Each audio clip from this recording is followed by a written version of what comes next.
ہر انسان کے ساتھ اللہ ذوالجلال نے دو قرین پیدا کیے، حدیث میں آتا ہے صحیح بخاری میں۔ ایک قرین فرشتہ ہے اور ایک جن ہے۔ ایک قرین فرشتہ ہے اور ایک جن۔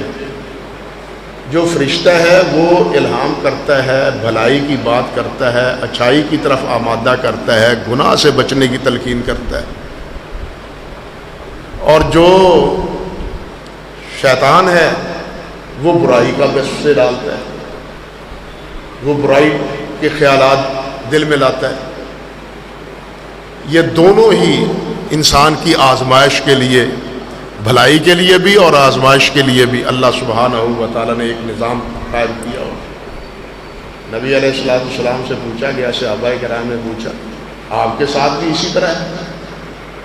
نبی علیہ السلام نے فرمایا ہاں میرے ساتھ بھی اسی طرح ہے، لیکن جو میرے ساتھ شیطان ہے وہ مسلمان ہو گیا، وہ فرمانبردار ہو گیا، وہ مجھے برائی کی بات نہیں کرتا۔ نبی معصوم ہوتا ہے نا، نبی معصوم ہوتا ہے، اس لیے نبی کو کوئی چیز گمراہ نہیں کر سکتی، معاذ اللہ ثم استغفر، اللہ ان کی حفاظت فرماتے ہیں۔